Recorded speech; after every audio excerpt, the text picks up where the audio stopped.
My journey has been interesting. I mean, I started as a visual artist, and that was kind of the first foray into any kind of artistic endeavor. Yes. So I drew, I painted, I was really good at it, and the reason for getting into it was to communicate. I feel like that's the reason for any art. Looking at your music videos, they've always dropped gems of short films. Yeah. They're so artistic, they're visually appealing. Yes. How important are visuals for you? Well, visuals are everything. I mean, I think that we are, as human beings generally, we are visual. Most communication is nonverbal in our human interactions, everyday life. And so what you have to count on is what you see. And unfortunately, I don't believe that African people have had the chance to control what this image has been. Yes. From the inception of the camera, we haven't had the power to control that image. And so that image, as powerful a medium as that is, others with very negative views of us have had that power and have proliferated that globally. And so, everything I do, I make sure that the visual is strong. Well, the Burial of Kojo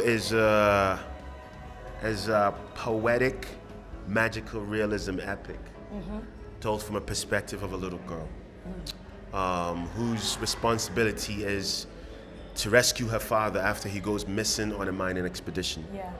The story is told from the perspective of an older, so it's more of a remembrance story.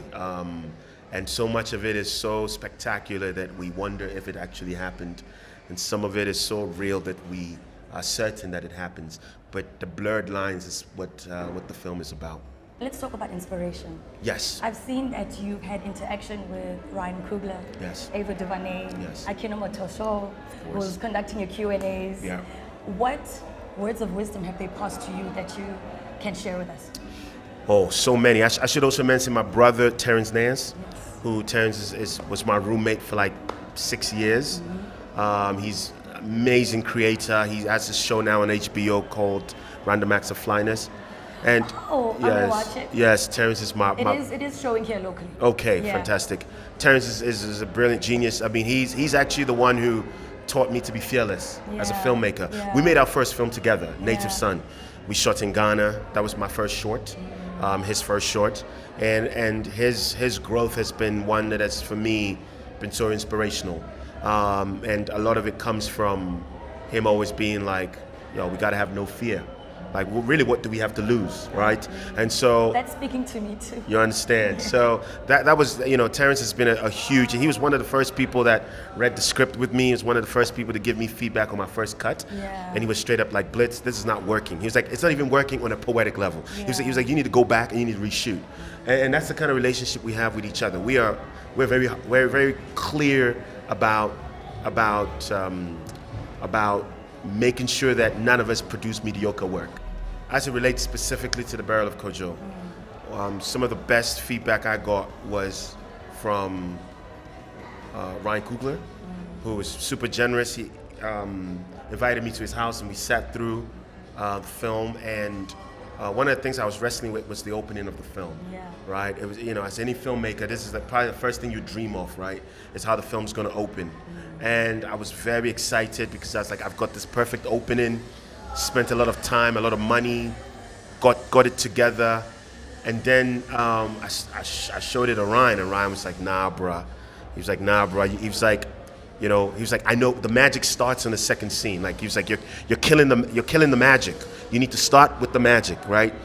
He was like, your allegiance is to the story, never the shot. I really advise everybody to take advantage of all the tools that exist right now, whether it's cheaper technology to film with, whether it's access to audience where your work can travel fast, where you could, and I know sometimes social media can be overwhelming for some of us, but please remember that it is a tool, and it is probably the only equalizer that we have right now, and the more of us that are clear about that and know how to use that, the more this gap is going to be closed. The world's getting more female. It's getting more open to sexual orientation. It's getting more browner and blacker. It's getting more everything. And so never feel like your story has no place.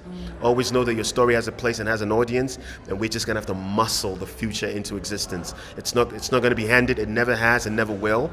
We're gonna have to muscle our way through all of it, and also remember to be kind and share with each other.